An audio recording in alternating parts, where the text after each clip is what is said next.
ঘটনাটা কি? মূল ঘটনাটা হলো হাদির কিন্তু জীবন যাচ্ছে, হাদি কিন্তু জীবন মৃত্যুর সন্ধিক্ষণে। আর এই ঘটনাকে কেন্দ্র করে কিছু লোক তাদের মতলবী ব্যবসা করতেছে। এবং যে কথাটা মোশাররফ ভাই একটু আগে বললেন যে সে হলো একটা এখানে মানে বলির পাঠা আছে না, হাদি এখানে বলির পাঠা হয়ে গেছে। একটা মানুষের জীবন যায় আর সবাই এখানে যার যার মতো মতলব করে। এইটা হলো কি আমাদের সবচেয়ে দুর্ভাগ্য। তফসিল পরবর্তী সময়ে আইন শৃঙ্খলা পরিস্থিতি নিয়ন্ত্রণই সবচেয়ে বড় চ্যালেঞ্জ হয়ে দাঁড়িয়েছে। আমরা যদি একদিন পরের চিত্র তুলে ধরি, আমরা দেখলাম তফসিল ঘোষণার পরের দিনই কিন্তু দুর্বৃত্তের গুলিবর্ষণের শিকার হলেন ঢাকা ৮-এর সম্ভাব্য প্রার্থী ওসমান হাদি এবং বর্তমান সময়ে তিনি লাইফ সাপোর্টে আছেন। আমি যদি হাদির প্রসঙ্গ আপনার সামনে তুলে ধরি মাসুদ কামাল, আমরা দেখেছি বছর জুড়েই কিন্তু ওসমান হাদি বিভিন্ন বিষয়কে কেন্দ্র করে আলোচনায় ছিল এবং বলা হয়ে থাকে যে পতিত শক্তি আওয়ামী লীগের চক্ষুশূলে পরিণত হয়েছিলেন তিনি, এবং আওয়ামী লীগের সমর্থকদের দ্বারা তিনি যে হত্যার হুমকি পেয়েছিলেন সেটিও কিন্তু 1 মাস আগে তিনি জানিয়েছেন। এখন তফসিল পরবর্তী সময়ে একজন সম্ভাব্য প্রার্থীর উপর আঘাত, সেটিকে আসলে ব্যাখ্যা কিভাবে করবেন? সেটি কি নির্বাচন বানচালের ষড়যন্ত্র নাকি পতিত শক্তির অপতৎপরতা? দেখেন, এটা আসলে কি, এটা এই মুহূর্তে বলা কঠিন এই কারণে আসলে বলা উচিতই না, এটা বলা উচিতই নয়। এই কারণে উচিত নয় যে আমি যদি বলি তাহলে কিন্তু আমি একটা পক্ষ নিয়ে নিলাম, আমি আমাদের একটা রাজনীতি খুঁজলাম। আপনার মনে আছে যে এই মানে কি বলে আপনার বিএনপির যে মহাসমাবেশ হয়েছিল একবার 28 অক্টোবর, সেই মিটিংয়ের পরে একজন পুলিশকে হত্যা করা হয়েছিল। পুলিশকে হত্যা করায় আধা ঘন্টার মধ্যে সেই সময় স্বরাষ্ট্রমন্ত্রী বললেন কি যে ছাত্রদলের লোকেরা তাকে মেরেছে। তো উনি কি করে বুঝলেন না ছাত্রদলের লোক মেরেছে? যে মেরেছে উনি যে বড় যে সিসিটিভি দেখেছেন, সিসিটিভি থেকে যে মেরেছে তার পিছনে লেখা ছিল যে আমি ছাত্রদল, লেখা তো ছিল না। উনি বললেন কেন? উনি বললেন এই কারণে, ওটা বলার মাধ্যমে উনি সবাইকে বললেন যে ছাত্র দলের লোকদেরকে ছাড়া অন্য কাউকে তোমরা খুঁজো না, তোমরা ওকেই খুঁজো, যে কোনো একটা ছাত্র দলের লোককে ধরে নিয়ে আসো। তাহলে একটা আমরা এই যে রাজনীতিকরণ, অপরাধের যে রাজনীতিকরণ, অপরাধীকে ধরার জন্য যে রাজনীতিকরণ, এটা ভয়ঙ্কর এই কারণে এতে হয় কি আপনি হয়তো সাময়িক রাজনৈতিক একটা ফয়দা লাভ করতে পারেন, কিন্তু এর বিপরীতে প্রকৃত অপরাধী ছাড়া পেয়ে যায় এবং অপরাধী আরও অপরাধ করতে উৎসাহ বোধ করে। তো এখানেও আমাদের উচিত হবে যে চট করে একটা দিকে ইঙ্গিত না করা অথবা বলে না দেওয়া। এটা একটা ফৌজদারি অপরাধ কিন্তু, তাই না? এটাকে সেভাবেই চলতে দেওয়া উচিত। আমি আমার আইন শৃঙ্খলা বাহিনীর উপর খুবই আস্থাবান। যদি যারা চায় অথবা যদি তাদেরকে বাধা দেওয়া না হয়, আমাদের আইন শৃঙ্খলা বাহিনী অনেক কিছু করতে পারে। আমি একটা এক্সাম্পল দিয়ে বলি আপনাকে। মোহাম্মদপুরে মা মেয়ে মারা গেল না একটা গৃহকর্মীর হাতে, সেই গৃহকর্মীর নাম কি তাও কেউ জানে না। প্রথমে বলা হলো আয়েশা, পরে জানা গেল ফুটপ্রিন্টও রেখে যায়নি হত্যাকারী, তার কোথাও কোনো প্রিন্ট ছিল না, তার চেহারা কেউ দেখে নাই। সে আসার সময় ঘুমটাকে দিয়ে পরে আসে, অন্য ঘিরে যায়, তার চেহারায় কোনো বর্ণনা কেউ দিতে পারছিল না, তার কোথায় বাড়ি তাও কেউ জানে না, কোনো ছবি কেউ দেখাতে পারছে না। সেই মহিলাকে 2 দিনের মাথায় পুলিশ ধরে ফেলেছে না, 2 দিন লাগছে মাত্র, পারছে তো। তো এরকম, এবং সে তো কোনো বিখ্যাত ব্যক্তিও না। এখানে মোটামুটি একটা ধারণা তারা পেয়েছে, একটা গাড়ি নিয়ে আসছে, সেই গাড়ির একটা নাম্বারও পাওয়া গেছে, ঠিক আছে? এই গাড়ি নাম্বার কিন্তু পাওয়া গেছে, গাড়ি কোথায়, আর গাড়ি নাম্বার পাওয়া যায় মানে কি? এবং সন্দেহভাজন হামলাকারীর ইতিমধ্যে তথ্য কিন্তু প্রকাশ করা হয়েছে। ওইটা বাদ দেন আপনি, ওইটা না হয়, ওটা নাও হইতে পারে, হেলমেট পরা ছিল সে, আপনার you are not sure, but গাড়িটা তো শিওর।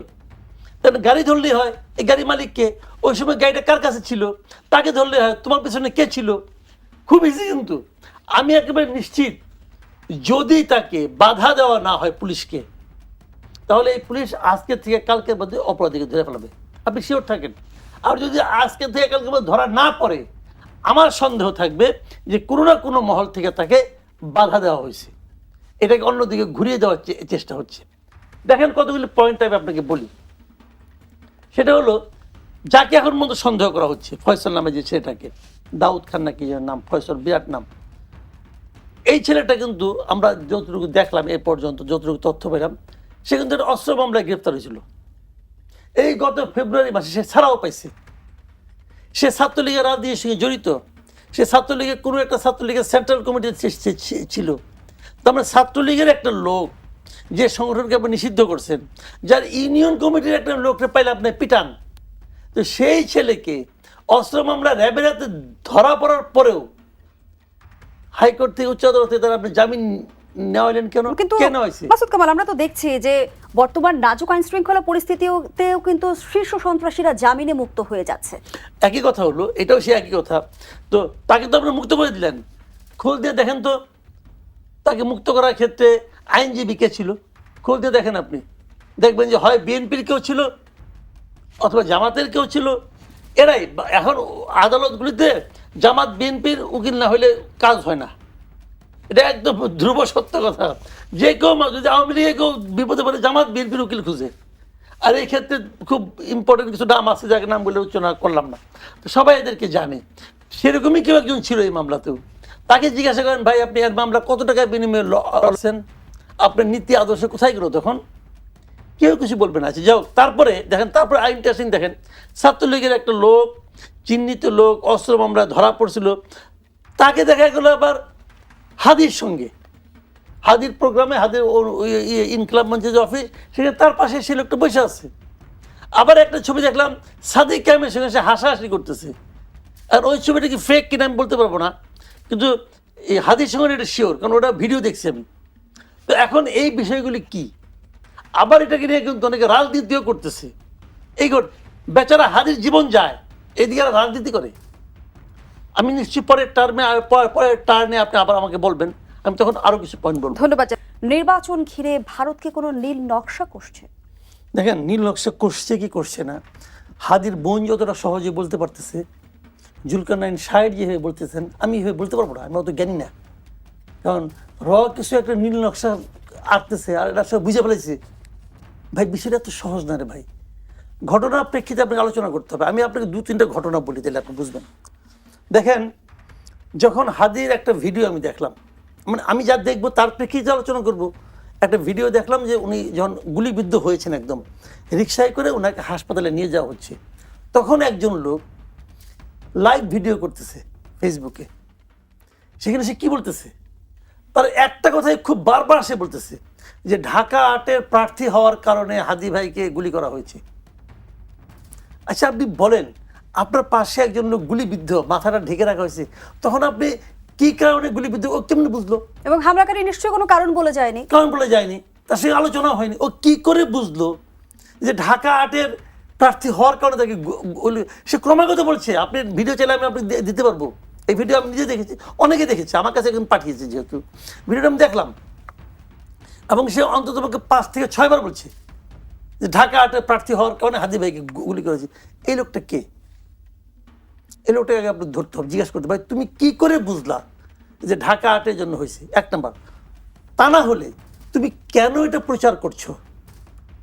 এই প্রচার করে তোমার লাভ কি? 1 নম্বর। 2 নম্বর কথা হলো, মির্জা আব্বাস ওনাকে দেখতে ওখানে গেলেন হাসপাতালে, ওইখানে ওনাকে হেনস্থা করা হয়েছে মোটামুটি। সঙ্গে সঙ্গে আমেরিকা থেকে ইলিয়াস হোসেন একটা পোস্ট দিল।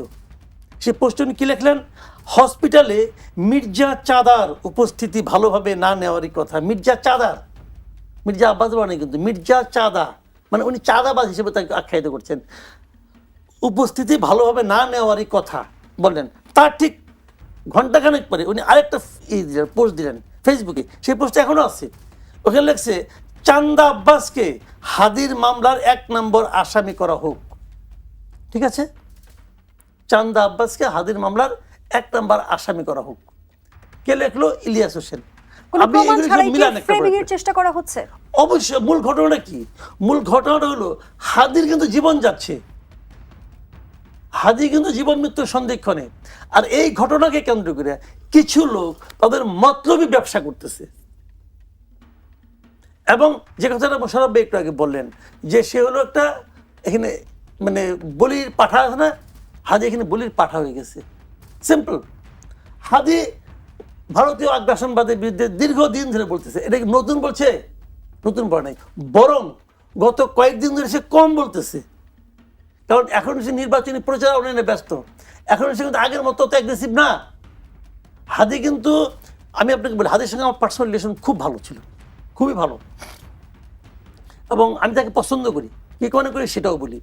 এই যে মুখগুলি আছে, আন্দোলনের যে মুখগুলি আছে, সেই মুখগুলির মধ্যে আমার কাছে মনে হইতো আমি হাদিকে মনে করতাম, আমি মনে করে ভুল হইতে পারে ভাই, আমি মনে করতাম সে হলো একমাত্র ব্যক্তি আমার দেখা এই পুরো গ্রুপের মধ্যে যে নাকি ফিনান্সিয়ালি অনেস্ট ছিল।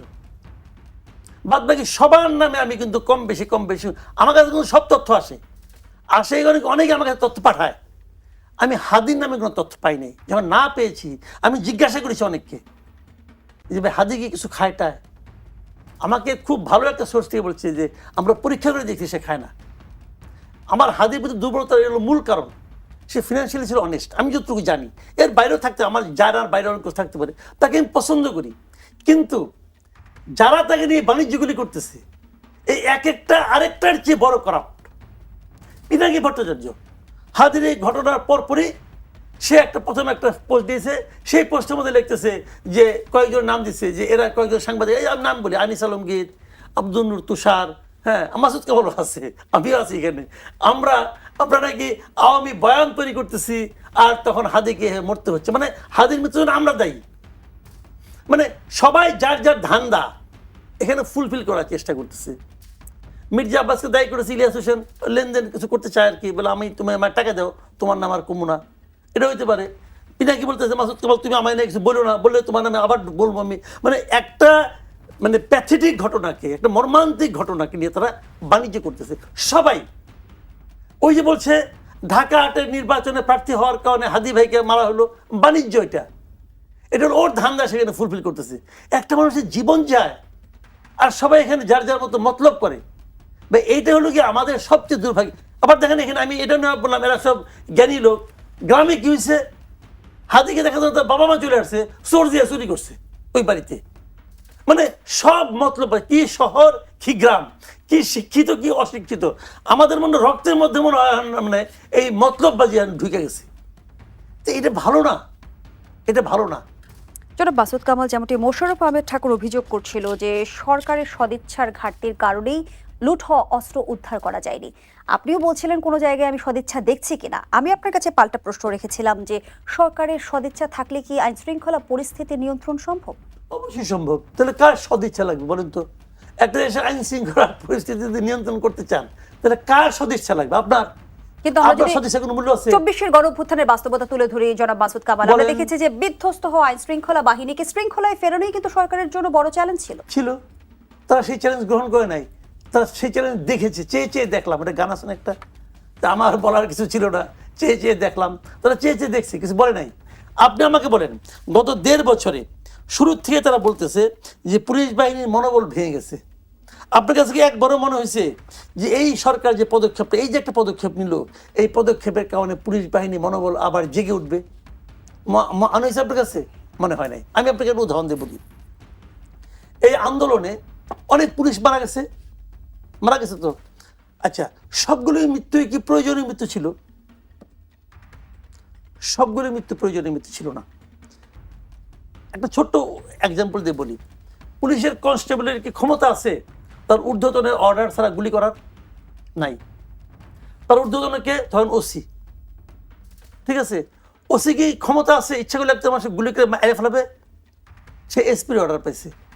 এসপি কার অর্ডার পাইছে? হয়তো ডিআইজির অর্ডার পাইছে। ডিআইজি কার অর্ডার পাইছে? আলটিমেটলি উঠতে উঠতে আইজি পর্যন্ত আসছে। সে আইজিটা আপনি রাজ সাক্ষী বানিয়ে 5 বছর দিয়ে দিয়েছেন।